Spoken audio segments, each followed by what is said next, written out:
그래서 13절입니다. 천천히 같이 읽겠습니다. 시작. 먼저 내가 예수 그리스도로 말미암아 너희 모든 사람에 관하여 내 하나님께 감사함은 너희 믿음이 온 세상에 전파되리로다. 내가 그의 아들의 복음 안에서 내 심령으로 섬기는 하나님이 나의 증인이 되시니라. 항상 내 기도에 쉬지 않고 너희를 말하며 어떻게 하든지 제 하나님의 뜻 안에서 너희의 나아갈 좋은 길을 얻기를 구하노라. 내가 너희 보기를 간절히 원하는 것은 어떤 신령한 은사를 너희에게 나누어 주어 너희를 경고하게 하려 함이니 이는 곧 내가 너희 가운데서 너희와 나의 믿음으로 말미암아 피차 아니함을 얻으려느니라.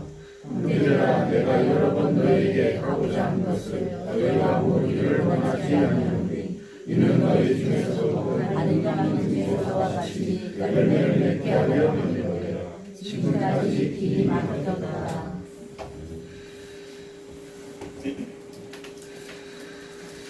번역본들 좀 읽어보셨습니까?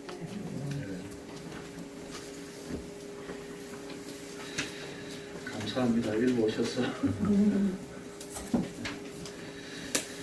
자, 우리가 지금 로마서를 상고하고 있는데요. 로마서의 첫 강론에서 어떤 이야기했죠? 하나님의 복음. 그렇게 나와야 됩니다. 하나님의 복음에 대해서 했죠. 그러니까 로마서는 이제 전체가 다 하나님의 복음에 대해서 말할 거다. 이것을 바울이 처음부터 이야기를 했습니다. 그렇죠?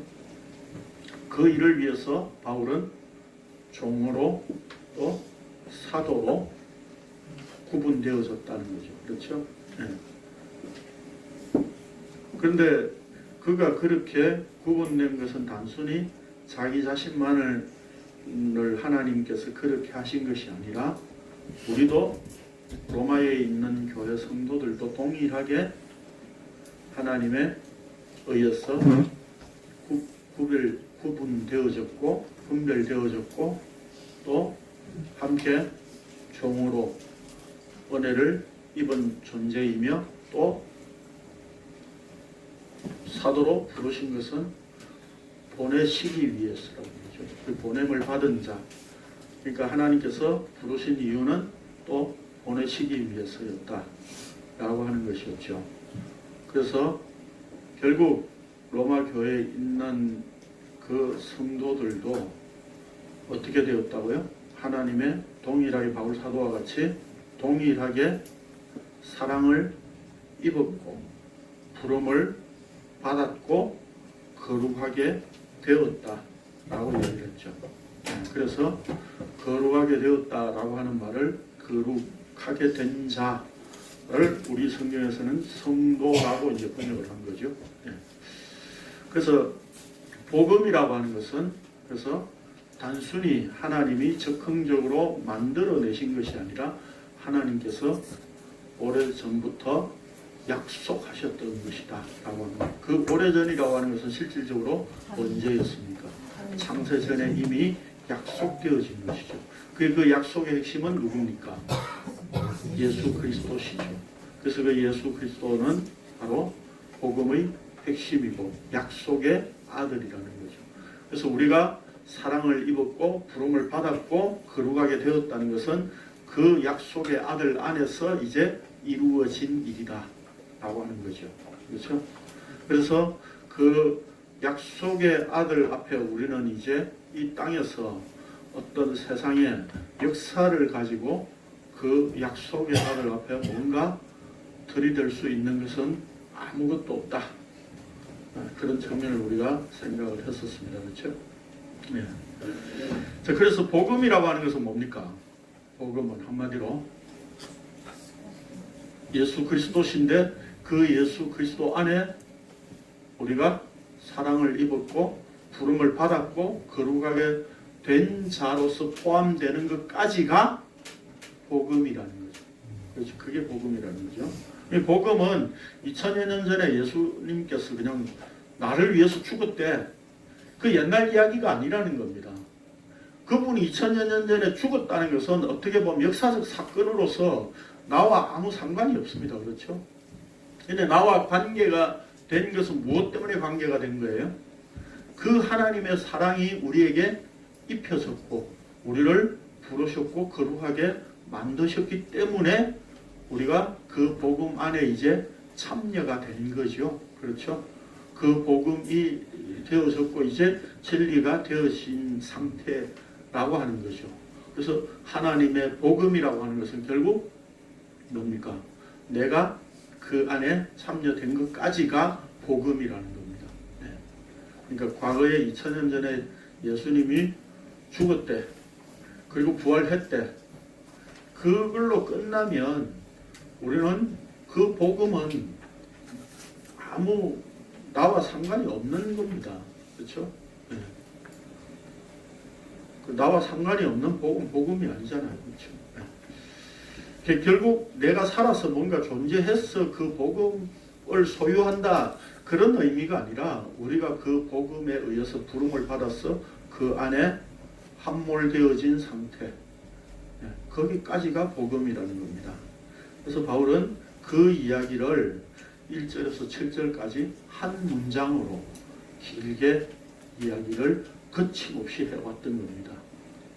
그래서 우리는 1장 1절에서 7절까지를 통해서 복음에 대한 핵심을 다 우리가 정리를 했었던 겁니다. 자, 교환 봅시다. 오늘 네 번째 강론, 로마서 1장 8절에서 13절, 제목을 신령한 은사라고 했습니다. 많은 교인들이 신앙생활을 부족되는 것으로 오해합니다.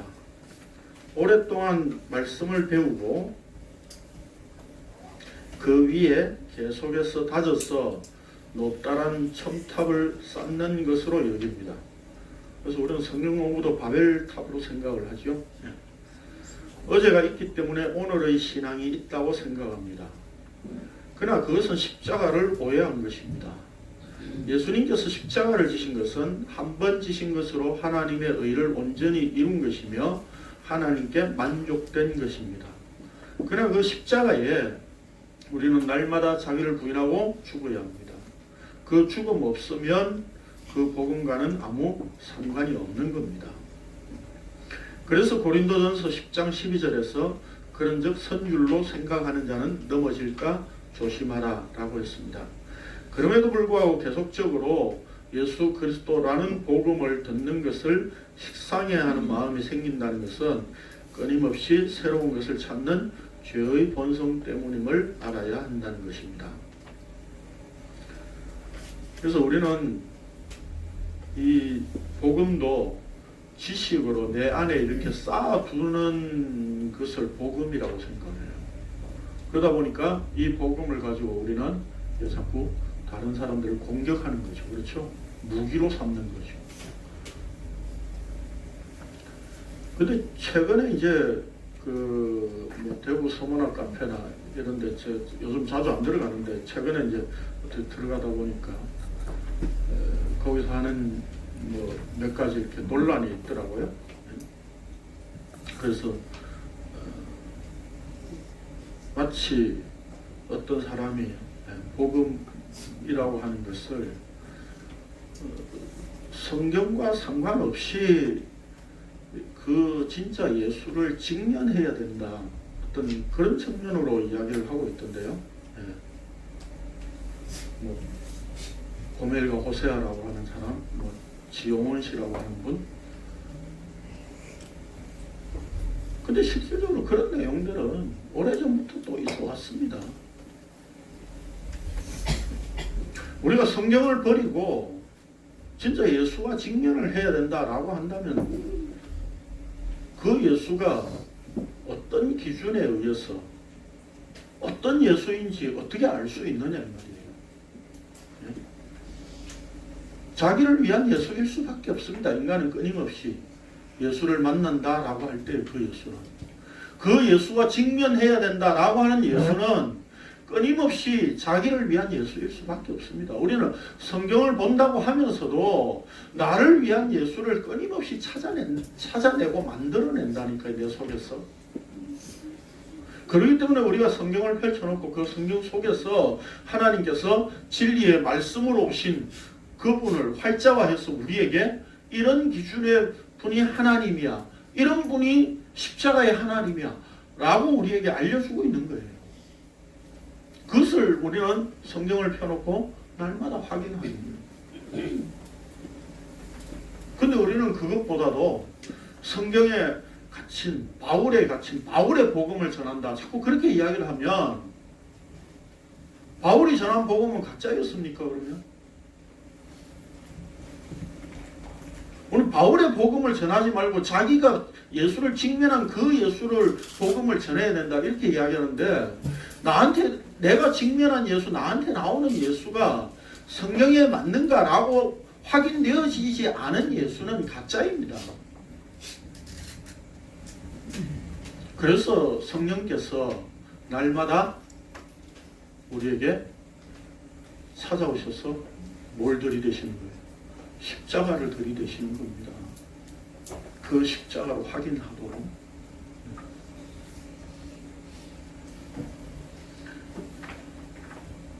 그래서 그 예수님께서 말씀하신 성령의 역사가 내 것을 가지고 가르치리라고 했잖아요. 그 예수 그리스도께서 지신 십자가를 기준으로. 그래서 오늘 이 제목도 로마서에서 이야기하고 있는 바울이 신령한 은사라고 이야기를 했습니다. 과연 이게 뭔지 우리가 한번 생각해 봅시다.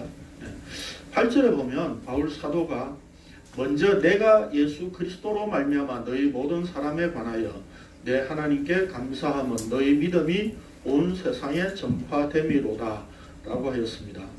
여기 먼저라고 하는 말을 이전 개역 한글판에서는 첫째는 이라고 번역했었는데, 사실 헬라어 성경에도 첫째라고 하는 말입니다. 영어로는 first. 그 다음 두 번째라고 하는 말이 나오지 않기 때문에 이 말이 오해가 될 수 있으니까 개정 성경에서나 제가 보내드린 번역본 4개 다 먼저라고 번역을 했죠. 4개 다 먼저라고 번역을 하겠습니다.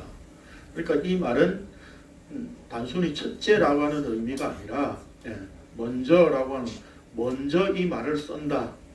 또 1절에서 7절까지 한 문장으로 복음의 핵심적인 선언을 한 후 이제 본격적으로 복음에 대해서 이야기하겠다는 뜻입니다. 그러니까 먼저 이제 복음에 대하여서 이제 슬슬 시작 한번 해보자, 그런 의미예요. 본격적으로 하나님의 복음에 대해 말함에 있어서 바울은 로마 교회 성도들의 믿음이 온 세상에 전파되었기에 가장 먼저 감사로 시작한다고 말합니다.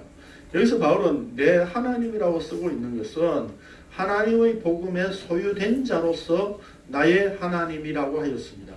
그러니까 우리가 앞에서 말씀 나누었죠. 그렇죠? 하나님의 복음은 어떻게 해요? 내가 그분의 사랑을 입은 자로, 부름을 받은 자로, 거룩하게 된 자로 그 복음에 함몰되어진, 참여되어졌잖아요. 그렇죠? 그렇기 때문에 바울이 여기서 내 하나님, 나의 하나님이라고 쓰고 있습니다. 그러니까 이 내 하나님을 바울 자신을 위한 하나님이라 이렇게 해석을 할 수가 없다는 뜻입니다.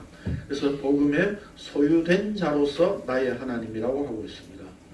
로마 교회의 성도들이 예수를 믿어주니 바울의 입장에서 단순히 참 고맙게 생각한다는 말이 아닙니다. 너희 믿음이 너희에게서 나온 것이 아니고 하나님으로부터 나온 것이기에 하나님께 감사한다는 뜻입니다. 또한 너희 믿음이 온 세상에 전파됨이로다 라고 하는 표현은 실제로 로마 교회 성도들의 믿음이 온 세상에 다 드러났다는 의미가 아니라 그 당시 실제 그 로마 교회 성도들의 믿음이 온 세상 사람들이 다 알 수 있도록 드러난 게 아니잖아요. 그렇죠? 그 당시 세계의 중심은 로마였기 때문에 로마에 주님의 교회가 있다는 것 자체가 이미 온 세상에 다 드러났다는 뜻입니다. 자, 이런 점에서 여기서 말하는 세상이란 복음이 드러나야 할 대상으로서의 세상입니다. 세상에 복음이 드러나야 하는 이유는 그 세상이 예수 그리스도를 십자가에 죽인 장본인이고 결국 누굽니까? 내가 세상의 일부였고 내가 그 세상이었잖아요. 그렇죠? 네. 죽임 당하신 예수 그리스도에 의해 심판의 대상이 되기 때문입니다. 그래서 이 세상에 그 로마 교회 성도들의 믿음이 드러나야 되는 거예요. 그러니까 우리는 이 본문을 가지고 흔히들 우리 교회에서 많이 이렇게 설명하기를 우리의 믿음이 삶이 정말 이렇게 모범적인 삶으로 세상 사람들은 저 사람 누가 뭐래도 법 없이 살 사람이고 예수 믿는 사람이야 라고 인정할 만큼 세상에 드러나야 된다. 그렇게 사실 이 본문을 이해하거든요. 그런 뜻이 아닙니다. 네. 우리의 삶이 이렇게 드러나야 된다 라고 한다면 하나님의 복음과 상충되는 이야기입니다. 그거는. 그렇잖아요. 네. 왜요? 우리의 삶이 드러나야 되는 게 아니라 하나님의 복음만 드러나야 되기 때문에 그렇습니다. 자, 그래서 바울 서신의 이제 대부분은 서두에 이렇게 바울이 감사를 표현하고 있는데 이 표현들이 거의 다 똑같습니다. 고린도전서, 고린도후서, 에베소서, 빌립보서, 골로새서, 데살로니가 전후서, 디모데후서, 빌레몬서. 여기 특히 에베소서 같은 것에서는 감사한다고 표현하지 않고 찬양한다고 표현하고 있어요. 내나 같은 뜻입니다. 예. 왜 그러냐면 바울의 감사는 단순한 감사가 아니라 예수 그리스도로 말미암아 하는 감사였습니다. 이 말은 예수 그리스도를 통하여 예수 그리스도 덕분에 예수 그리스도 안에서라고 하는 의미입니다.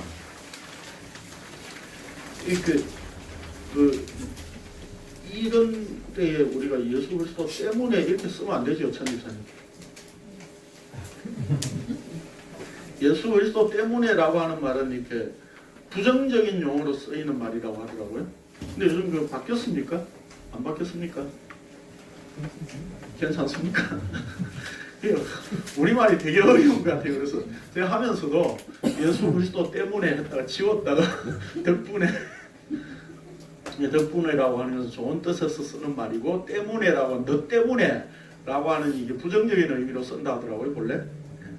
근데 요즘 그냥 쓰이는 용어니까 사람들이 쓰니까 그냥 용인을 하는 것 같습니다. 자, 어쨌든 예수 그리스도 덕분에 예수 그리스도 안에서라고 하는 의미입니다. 즉 예수 그리스도께서 십자가를 지셨기에 약속의 아들로 확정되심의 결과로 말미암아 하나님으로부터 주어진 믿음이기 때문에 바울 사도는 로마 교회 성도들에 대하여 하나님께 감사한다는 것이었습니다. 그러면서 바울은 내가 그의 아들의 복음 안에서 내 심령으로 섬기는 하나님이 나의 증인이 되시거니와 항상 내 기도에 쉬지 않고 너희를 말하며 어떻게 하든지 이제 하나님의 뜻 안에서 너희에게로 나아갈 좋은 길 얻기를 구하노라 라고 하였습니다. 여기서 섬기다 라고 하는 섬기는 내 심령으로 섬기는 했을 때 섬기는 이 말은 라트리오라고 하는 말인데 섬기다, 봉사하다, 예배하다 라고 하는 뜻입니다. 신약에서 예배하다 라고 하는 말은 헬라어에서 세 가지로 쓰이고 있습니다. 프로스키네오, 라트레이아, 레이투르기아 이렇게 쓰고 있는데 뭐 다 적으실 필요 없습니다. 근데 이 두 번째 라트레이아 이 말이 여기 섬기는 이 말은 라트류오 이렇게 쓰고 있어요. 그러니까 섬기다, 봉사하다, 예배하다 라고 하는 뜻입니다. 그러니까 예배하다 라고 하는 이 말은 본래 프로스키네오가 가장 많이 쓰여지고 있는데 그 말은 어디서 온 말이라고 그랬죠? 강아지가 주인의 손을 핥는 그런 말에서 온 말이에요. 그러니까 예배한다는 말은 뭡니까? 내가 하나님께 그분의 손을 핥는다. 직접적으로 표현하면 그렇고 그분께 키스한다. 이런 의미예요. 그래서 시편 2편에도 보면 아들에게 입 맞추는 자 이렇게 표현한다 그랬죠. 예. 그게 예배예요.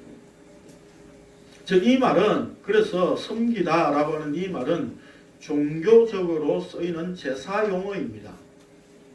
그러니까 내 심령으로라고 하는 말은 나의 영으로라고 하는 말입니다. 그러면 이 말씀을 쉽게 풀어서 표현하자면 나의 영으로 예배하는 하나님, 곧 그의 아들의 복음으로 예배하는 것이라고 나타내고 있습니다. 즉 나의 영으로 예배하는 하나님, 곧 그의 아들의 복음 안에서 예배하는 그 하나님이 자신의 증인이 되신다는 것입니다. 그런데 바울이 왜 이렇게 표현하고 있는 것입니까? 이 말씀은 바울이 그냥 단순하게 쓰는 말이 아니라 구약의 제사적 용어를 차용하여 나타내고 있는 말입니다. 앞에서 제가 말씀 안 드렸는데 여기 감사라고 하는 말도 제사 용어예요. 사실. 네.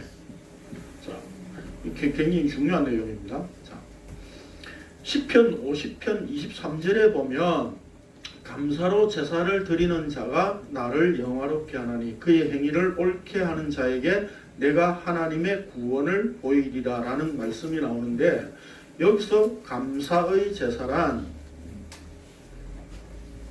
레위기 3장에 나오는 화목제를 말합니다. 자, 여러분 이게 문장 이렇게만 딱 보면 이게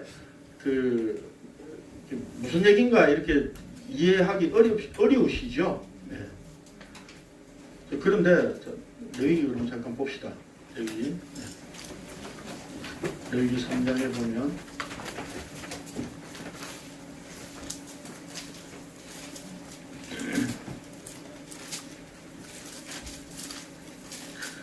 레위기 3장에 보면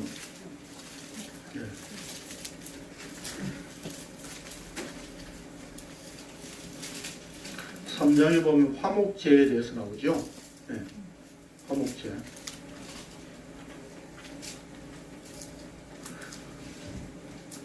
그 화목제에 대해서 쭉 설명을 하고 있는데 그 화목제의 제물을 어떻게 드릴 것인가 라고 하는 것을 설명하는데 7장에 보면 7장으로 갑시다. 화목 제물을 드리는 규례에 대해서 구체적으로 말하는 부분이 있습니다. 그래서 여기 보면 11절에 여호와께 드릴 화목 제물의 규례는 이러하니라 라고 얘기하고 있죠. 그리고 12절에 만일 그것을 감사함으로 드리려면 이렇게 제물을 드리라 그렇게 되어 있고 또 그 다음에 16절에 보면 그의 제물이 서원이나 자원하는 것이 있으면 그 제물을 드린 날에 먹을 것이요 라고 이야기를 하고 있어요. 자, 그러면 지금 여기 화목제를 지금 성경이 어떻게 이야기하고 있느냐면 이 화목제라고 하는 것은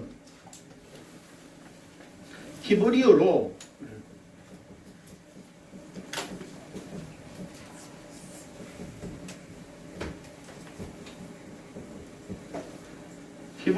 제바어 슐라밈이라고 이야기합니다. 이 슐라밈은 어디서 온 단어인가 라고 하는 것이 학자들한테서 굉장히 연구가 깊이 되어진 건데 대부분의 지금 학자들이 인정을 하는 게 뭐냐면 샬롬에서 왔다고 봅니다. 예, 샬롬은 뭐예요? 예, 평강, 평화, 평안 이렇게 쓰이죠. 예. 그러니까 제바어라고 하는 말은 제사라고 하는 말이고 그러면 결국 평강하게 되는 제사라는 뜻입니다. 화목제가. 그러니까 우리 성경은 번역은 잘한 거예요. 화목제라고 하는. 그래서 이게 슐라밈이라고 번역을 이게 본래 되어 있는 히브리어가 이게 복수예요. 복수. 다른 제사들은 다 단수로 표현하고 있는데 이건 복수로 표현하고 있어요. 그러면 결국 그 화목제가 여러 개라는 뜻이죠. 그렇죠? 그래서 화목제를 몇 개로 이야기합니까? 감사제, 그 다음에 자원제가 아니고 서원제, 서원제, 그 다음에 전혀 모릅니까? 낙헌제, 낙헌제라고 얘기합니다. 화목제의 제사가 이렇게 세 종류가 있는 거예요. 서원이 이루어질 때 드리는 제사예요. 어디에 나옵니까?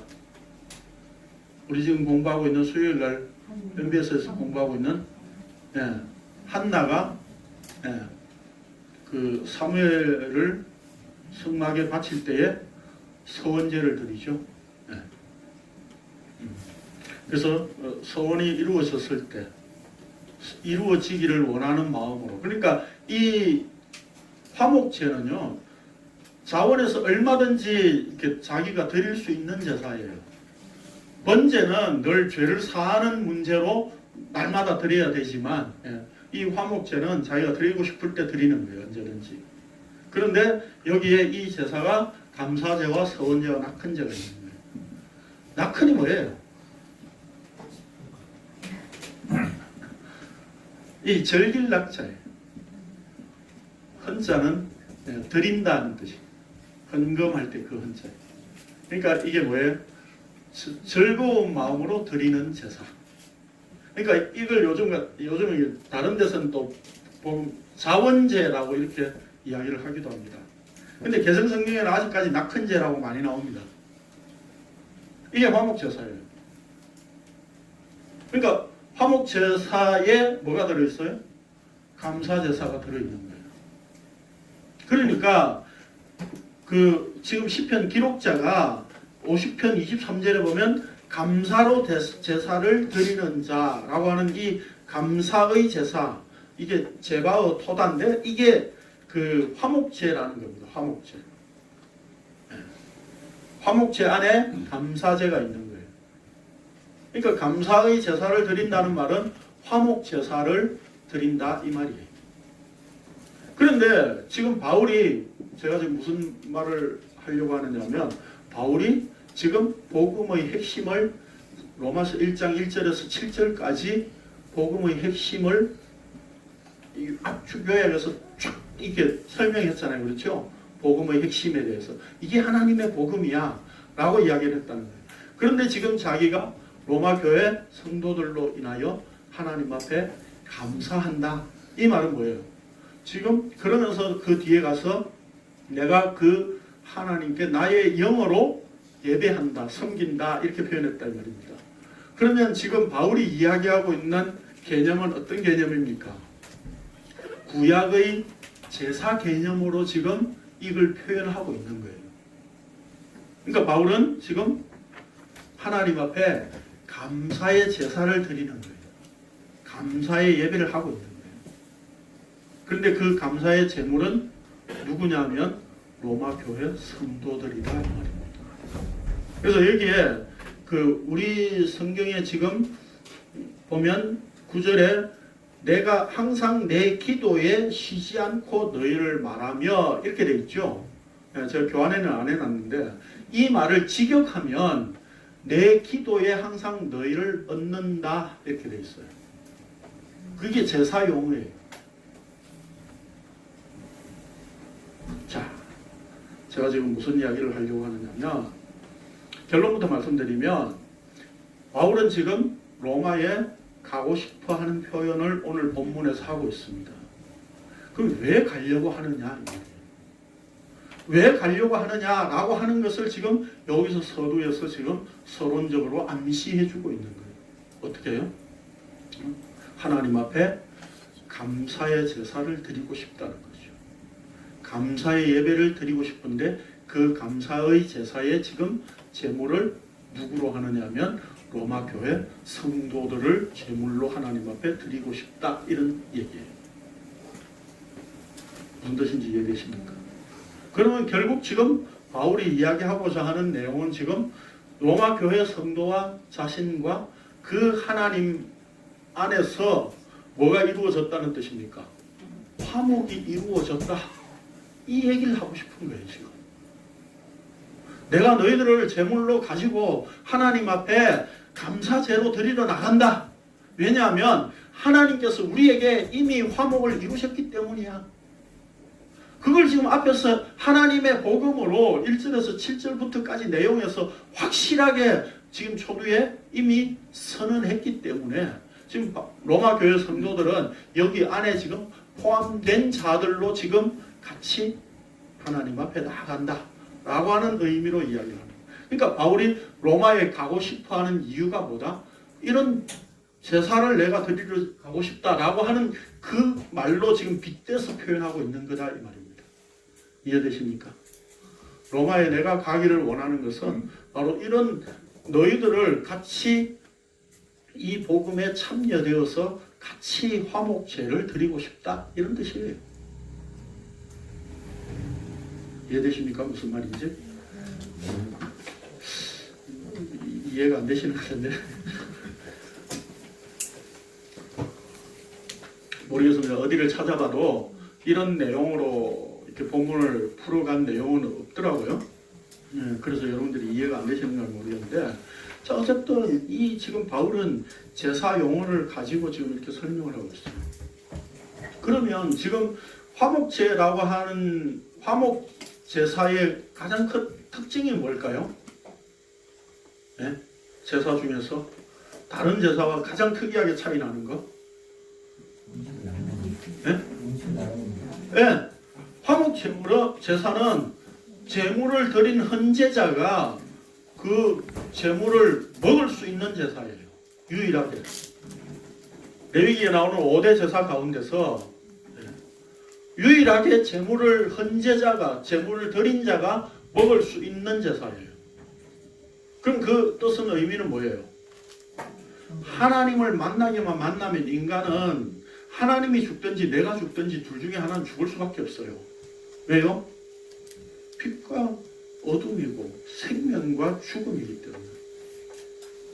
그러니까 생명이신 하나님을 만나면 인간은 죽음의 존재기는 죽을 수밖에 없다는 거죠. 그렇죠? 그래서 모세도 하나님의 얼굴을 볼 수 없다고 그렇게 표현했잖아요. 그러면 그 하나님과 지금 화목되어졌다는 이야기는 뭡니까? 그분과 함께 식사가 가능해졌다 이런 얘기예요. 그래서 화목제를 그렇게 표현하고 있는 겁니다. 자, 그래서 여기 설명입니다. 바울은 구약의 제사 용어를 가져와서 로마 교회 성도들과 함께 감사의 제사에 참여되었음을 암시하는 말이 바로 내 기도에 쉬지 않고 너희를 말하며 라고 하는 표현입니다. 내 기도에 너희를 얹었다 이 말입니다. 다시 말해서 바울 자신이 감사의 제사를 드리는 일에 로마 교회 성도들을 제물로 가지고 하나님께 제사를 하겠다는 것을 나의 영으로 예배한다고 표현하고 있습니다.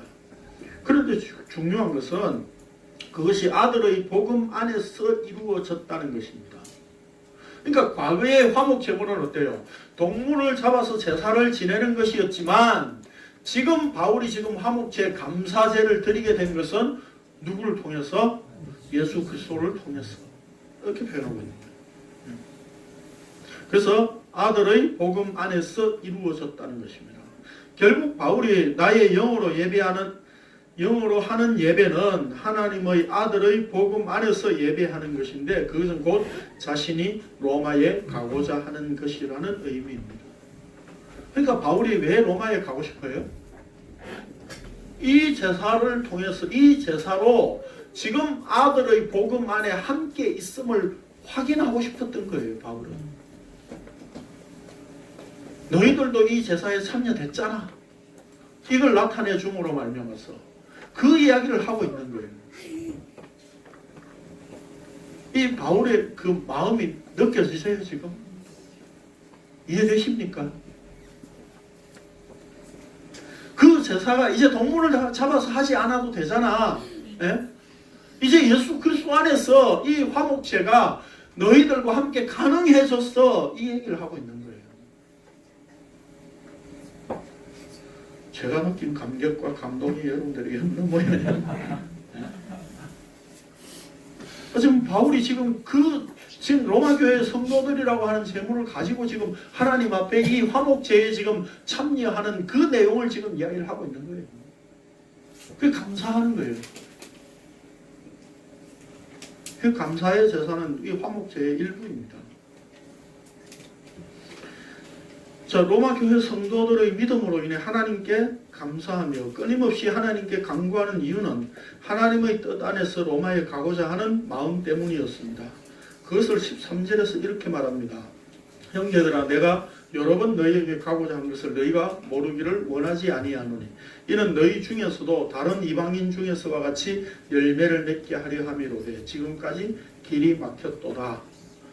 또 15장 22절에서도 또한 내가 너희에게 가려 하던 것이 여러 번 막혔더니 라고 하였습니다. 여기서 막혔다는 말을 수동태로 쓰고 있다는 것은 하나님께서 막으셨다는 뜻입니다. 그럼 후에 바울 사도는 죄수의 몸으로 로마에 결국 가지요. 그렇죠? 바울은 이방인의 사도로서 로마뿐만 아니라 당시 땅끝으로 여겼던 서바나까지 갈 생각을 이 로마서 15장 23절에 서바나라고 번역이 되어져 있는데 지금으로 말하면 스페인입니다. 스페인까지 갈 생각을 늘 가지고 있었으나 그것은 바울의 생각에 의해서 되는 것이 아니라 하나님의 뜻에 의해서 되는 일이었습니다. 그래서 하나님의 뜻 안에서 구한다고 하였습니다. 요한복음에 보면 부활하신 예수님께서 제자들에게 나타나셔서 사랑의 관계를 맺으시며 바울에게 이렇게 말씀하신 대목이 나옵니다. 읽읍시다. 시작. 내가 스스로 내게 이르노니 내가 젊어서 스스로 뛰기도 원하는 것으로 가노라. 그것을 택하는 거니 남이 내게 뛰고 원하지 않는 것으로 내가 가리라. 이 말씀을 하시는 베드로가 어떠한 죽음으로 하나님께 영광을 돌릴 것을 가르치시노라. 이 말씀을 하시고 베드로에게 이르시되 나를 따르라 하시니. 제가 좀 구체적인 설명을 더 굉장히 이렇게 길게 썼다가요, 이 4페이지 그냥 맞추려고 많이 좀 줄였어요. 여러분들 이해하기 힘드신 것 같은데, 그래도 이게 줄인 것도요, 다른 때보다 교환이 이렇게 줄 간격이 더 좁아요. 줄 간격을 줄여서 4페이지로 만드는 겁니다. 5페이지 하면 또 우리 천 집사님 종이값도 많이 나가고 그랬어요.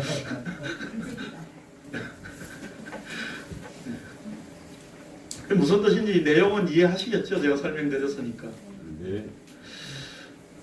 자, 그래서 예수 그리스도를 따른다는 것은 내가 내 의지를 가지고 따르는 것이 아니라 단지 팔을 벌린 상태에서 즉 예수 그리스도께서 띠를 띄우고 내가 원하는 것이 아닌 주께서 원하시는 곳으로 이끌고 가시는 것이라고 말씀하셨습니다.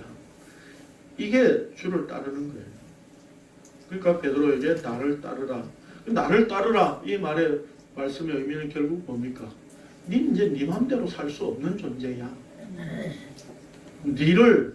너를 띠를 띄우고 네가 원하지 않는 곳으로 데려갈 거야.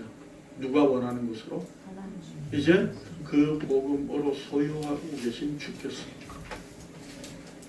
이게 주를 따르는 거예요. 그러니까 우리는 주를 따른다고 하니까 내가 주를 따르고 싶으면 따르고 안 따르고 싶으면 안 따르는 그런 내용으로 생각하기 쉬운데 그런 것은 복음이 아니에요. 그건 복음이 아니에요. 내 쪽에서 내가 주를 따를 것인가 말 것인가 이건 아니에요. 우리가 주를 알게 되었고 그 주의 진리의 말씀을 따르게 되었다는 것은 바로 주님에 의해서 되어진 일입니다. 그래서 이제 우리의 주를 따르는 삶 자체도 내 마음대로 내가 원하는 대로 사는 것이 아니라 주께서 원하시는 대로 살아가질 수밖에 없는 상태다라고 합니다. 자, 이는 그래서 베드로뿐만 아니라 바울 역시 마찬가지이며 오늘날 바울과 함께 하나님의 복음에 사로잡힌 자는 오직 예수 그리스도께서 끌고 가시는 대로 갈 수밖에 없습니다. 왜냐하면 성도라는 존재는 이제 더 이상 나의 것이 아니라 하나님의 빠졌네요. 사랑을 입은 자요. 사랑을 입은 자요. 하나님의 부르심을 입은 자요. 하나님과 같이 거룩하게 된 자이기 때문입니다. 그러면 바울 사도는 왜 그토록 로마에 있는 성도들을 만나고 싶어 합니까? 왜가 두 번 들어갔네요. 그 이유를 이렇게 밝힙니다. 내가 너희 보기를 간절히 원하는 것은 어떤 신령한 은사를 너희에게 나누어 주어 너희를 견고하게 하려 함이니 신령한 은사를 나누어 주기 위하여 로마에 있는 성도들을 그토록 만나려고 한다는 것입니다. 신령한 은사란 퍼뉴마티코스 카리스마, 이 카리스마 이 말은 아시죠? 카리스마가 쩌네 그러잖아요.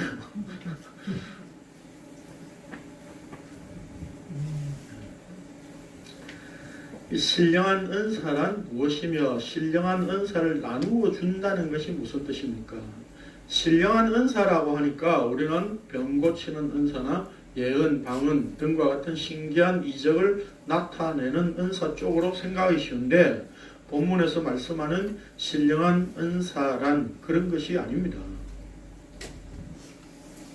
우리는 로마서 처음부터 무엇에 초점을 맞추어 말씀하고 있는가를 우리는 이미 상고했습니다.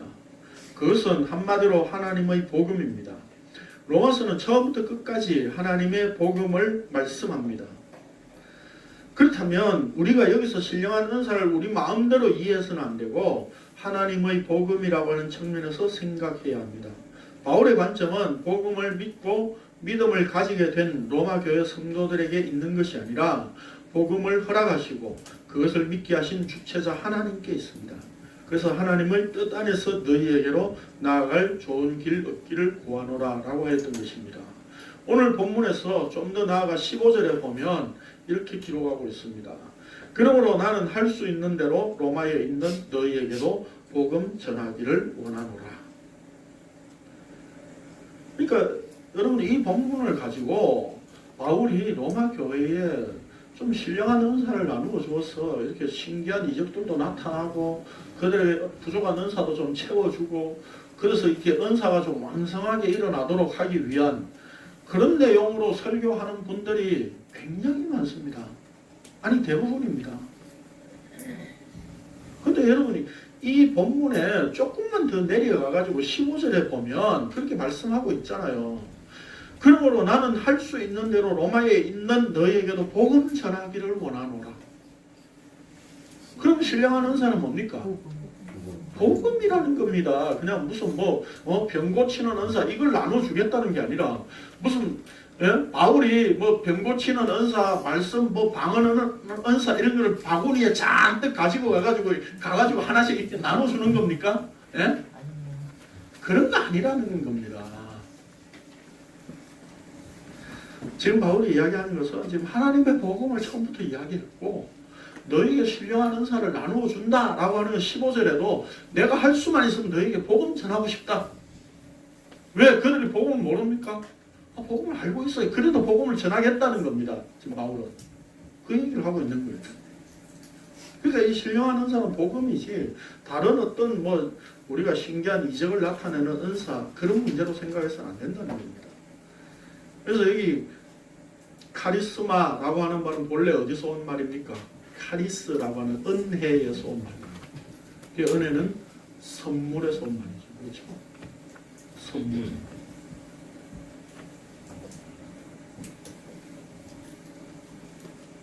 퍼뉴마티코스라고 하는 말은 영어로 성령에 의한 그런 뜻도 됩니다. 자, 그러면 15절에서 말씀하고 있는 대로 너에게 복음 전하기를 원하노라 했다 이 말입니다. 한마디로 바울은 로마의 복음을 전하기 위해서 가려고 한다는 것입니다. 그래서 너희 중에서도 다른 이방인 중에서와 같이 열매를 맺게 하려 함이로다 라고 하였습니다. 그것이 하나님의 뜻 안에서 이루어지기를 기도한다는 말입니다. 그러므로 여기서 말씀하는 신령한 은사란 복음을 의미합니다. 로마서 5장과 6장에서도 이렇게 선포합니다. 읽어봅시다. 시작. 그러나 이 은사는 정죄를 받지 아니하니 하나님의 주었으고 하나님의 은혜와 또 한 사람 예수 그리스도의 이름으로 말미암아 많은 사람에게 넘쳤느니라.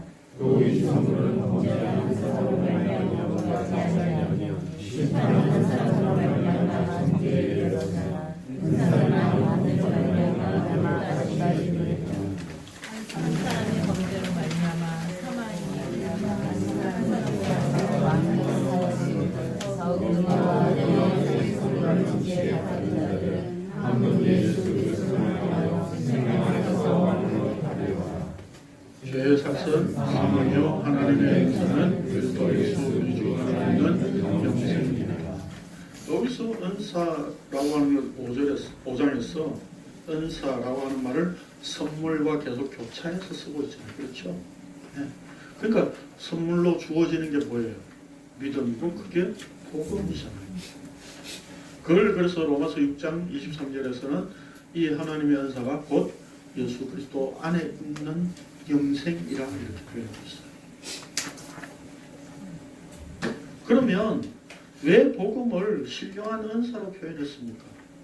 그것은 4절에서 바울이 예수께서 이 땅에 오셔서 하나님의 복음이 주어지는 근거를 성령께 두고 있다고 이미 밝혔습니다. 그렇기 때문에 이 신령한 은사의 출처가 누구라고요? 성령님이시다 이런 뜻입니다. 이런 점에서 복음은 성령으로 말미암아 우리에게 주어지는 선물이기 때문에 신령한 복음, 신령한 은사라고 쓰고 있습니다.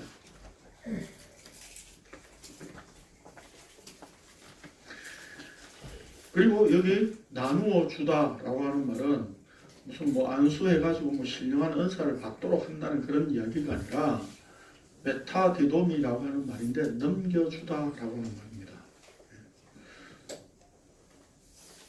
이 메타라고 하는 말은 전치사인데 뭐 가운데 이 말이에요. 그러니까 예수님께서 우리에게 자신을 넘겨주실 때에 파라디돔이 이렇게 표현하셨죠. 네. 그러니까 이 바울은 지금 바울을 너희 가운데 나누어 주는 것으로 표현, 메타디돔이 그렇게 표현하고 있어요. 넘겨주다라고 하는 말입니다. 바울 사도는 복음을 넘겨주고 흘려주기 원해서 로마에 가려고 합니다. 로마 교회 성도들을 만나서 안수를 한다든지 아니면 특별한 기도를 해서 그들이 신기한 능력을 행하는 은사를 말이죠. 이게 우리말이 이래서 어려워요. 은사를 받도록 하는 것이 아니라 이렇게 표현해야 되겠죠. 네. 받도록 하는 것이 아니라 복음을 나누기 위해서였습니다. 그래서 이게 견고하게 하려 한다 그랬는데 견고하게라고 하는 말은 히스테미에서 유래된 단어입니다. 이게 히스테미는 어디서 온 말이라고요? 네. 십자가. 네. 거기서 온 말이죠. 그러니까 십자가를 우리에게 주셨다라고 하는 말은 하나님의 언약을 세우셨다라고 하는 그런 의미와 상통된다고 그랬죠. 네. 그러니까 히스템이 세우다에서 유래된 단어입니다. 스테리조라고 하는 말이. 그러면 여기 견고하게 한다는 말은 무슨 말입니까? 너희들을 진리로 굳게 세워지게 한다는 뜻입니다. 로마 교회 성도들이 복음을 안다고 보고 있습니다. 바울은. 그렇지만 또 가서 분명하게 복음을 나누어서 서로 확인하여서 진리로 서로가 함께 세워지도록 하기 위함이다. 이렇게 표현하고 있어요. 근데 그것이 막혔다면, 진리로 굳게 세워지게 하려고 하는데 그것이 막혔다면 하나님께서 원하시는 때에 하나님께서 원하시는 뜻에 의해 복음이 전해질 것입니다. 넘겨질 것입니다. 하나님의 복음이기 때문입니다. 그렇게 하여 바울은 이제 이는 곧 내가 너희 가운데서 너희와 나의 믿음으로 말미암아 피차 아니함을 얻으려 함이라 라고 하였습니다.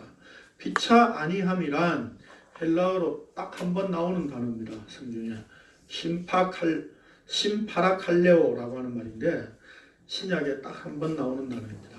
수동태로 되어 있습니다. 함께 위로하다, 같이 안위를 얻다, 함께 격려하다. 그러니까 뭡니까? 수동태로 되어 있으니까 함께 위로를 받기 위함이다. 함께 격려를 받기 위함이다. 이런 뜻입니다. 바울이 로마 교회 성도들을 위로하고 격려할 뿐만 아니라 바울 자신도 위로를 얻고 격려를 받아야 한다는 것입니다. 이는 곧 같은 믿음인 것을 확인하고 하나님의 복음이 예수 그리스도로 말미암아 주어진 것을 서로 확인해야 한다는 의미입니다. 로마에 있는 성도들에게 계속해서 복음이 필요하다면 역시 바울 자신에게도 복음은 계속 필요한 것이기 때문에 이렇게 표현하고 있습니다. 한번 복음을 알았기 때문에 복음은 이제 더 이상 필요하지 않고 뭔가 새로운 것이 있어야 되겠다는 것이 전혀 아니었습니다. 그러므로 바울 자신이 나누어 주는 신령한 은사가 아니었습니다. 복음을 알게 된 로마의 교인들이 대단하다는 것이 아닙니다. 또한 반드시 바울 자신이 로마에 가야만 복음이 전해진다는 것도 아니었습니다. 확고히 하나님의 복음이 우리를 예수 그리스도 안에 서게 한다는 사실을 서로 확인하고 싶은 것입니다. 교회란 바로 이런 이유 때문에 멀어도 모이기 어려운 상황이 될지라도 함께 모여서 서로에게 주신 하나님의 은혜를 나누고 피차 그 은혜를 진리 가운데서 확인하기 위한 모임이어야 됩니다. 그래서 모이는 거예요. 주일 성수를 해야 되기 때문에 모이는 게 아니라. 그래서 구원받았다고 하면서 계속해서 성경을 통해 새로운 것을 추구하는 그 마음은 자기를 무한히 다른 사람에게 과시하고 구원받았다는 더 나은 자아를 표출하고 싶은 것입니다. 그것은 결국 자기 자신을 자기 자신으로 믿는 결과로 만들어지는 자기 신앙, 즉 자기 종교 생활에 불과한 겁니다. 그러니까 우리가 교인들 중에서 전에도 말씀드렸듯이 이제 새로 온 사람들에게만 복음이 필요하고 오래 믿은 사람들에게는 이제 성숙한 신앙의 메시지를 전해주어야 된다. 그렇게 오늘날 교회들이 착각하고 있습니다. 성숙한 신앙을 위한 메시지는 없습니다. 날마다 이 복음에 다시 써야 됩니다. 날마다 이 하나님의 복음에 진리로 굳게 세워져야 합니다. 아멘. 바울은 이 일을 위해서 로마에 가고자 하는 겁니다. 그 일을 위해서 바울은 지금 화목 제물에 너희들도 참여되었잖아. 지금 이 얘기를 하고 있는 거예요. 그래서 로마에 간다는 그 자체를 지금 화목 제물의 제사를 드리는 것으로 표현하고 있는 거예요. 근데 그 화목 제물의 제사는 누구를 말미암아서 완성되어졌다? 예수 그리스도로 말미암아서 완성되어졌다는 겁니다. 그 예수 그리스도의 십자가가 우리에게 이제 은혜로 주어졌다는 겁니다.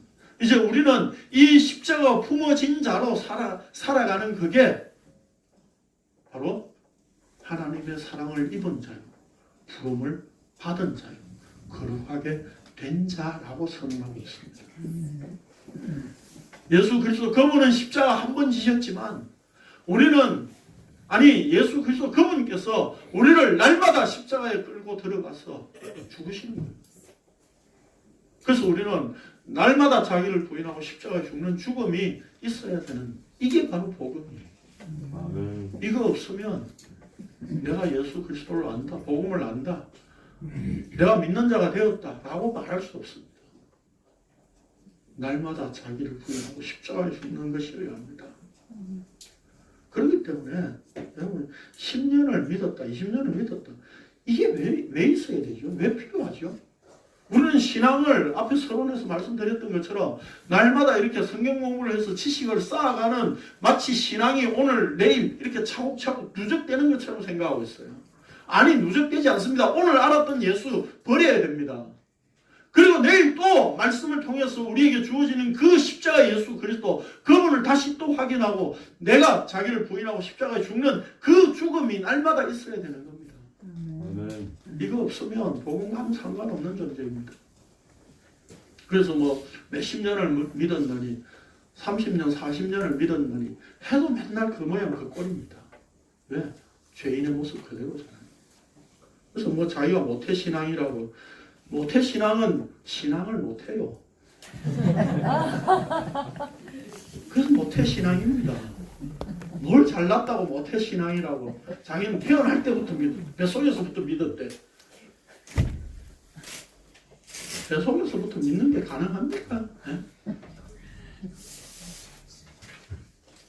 못해! 안 된다고요. 그래서 이런 것들이 자랑거리가 될 수 없습니다. 성도는 이 세상에 살고 있지만 실제는 육신을 살고 있기 때문입니다. 그래서 오늘 이 본문의 길이가 길다 보니까 제가 설명할 거는 많고 지면은 한정돼 있고 이러다 보니까 굉장히 이렇게 간략하게 좀 많이 줄이고 했지만 어쨌든 중요한 것은 뭡니까? 바울은 하나님의 복음을 핵심적으로 서론적으로 선언해놓고 그 하나님의 복음에 로마 교회 성도들과 함께 화목 제사에 참여되어져서 그 예수 그리스도로 말미암아 진리로 굳게 서는 그것을 지금 꿈을 꾸면서 함께 그래서 서로 이 진리로 세워지기를 원하여서 로마에 가고 싶어하는 겁니다. 단순히 내가 이방인의 사도인데 내가 이방인 교회 수없이 개척해서 많이 세웠지만 너희들은 내가 안 세웠으니까 이제 나는 아무 상관없어 이게 아니라 그 복음을 함께 확인하고 싶은 겁니다.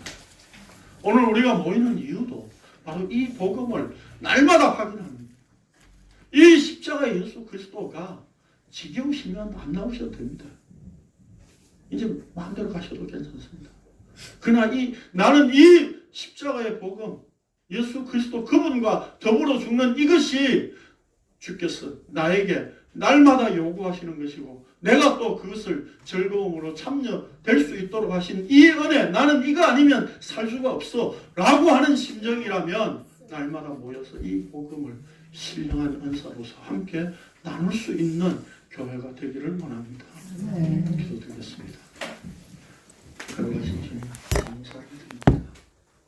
오늘 우리가 모이는 이유가 바로 바울이 로마 교회에 가기를 간절히 원했던 그 마음과 동일하게 화목제에 참여되어져서 그 십자가 예수 그리스도로 말미암아 주어지는 이 하나님과의 화목, 이 감사, 이것이 오늘 우리에게 터져나오게 하기 위하여서 저희에게 이 아들의 복음을 허락하신 줄로 믿고 감사를 드립니다. 이 복음을 알게 되었고 믿게 되어졌다는 것 자체가 은혜인 것을 오늘 또 우리가 확인하며 주께서 저희들에게 정말 자격도 없고 아무것도 받을 근거가 없는 저희들에게 은혜 베푸신 이것을 날마다 확인함으로 그 십자가만 내 마음속에 늘 우리의 마음속에 품을 수 있도록 주의 성령께서 우리의 삶을 주장하시고 이제 주께서 우리를 주께서 원하시는 뜻대로 이끌어가 주시옵기를 각오하고 결심하는 이 한 시간 되도록 인도하여 주옵소서. 예수님의 이름으로 기도드리옵나이다. 아멘.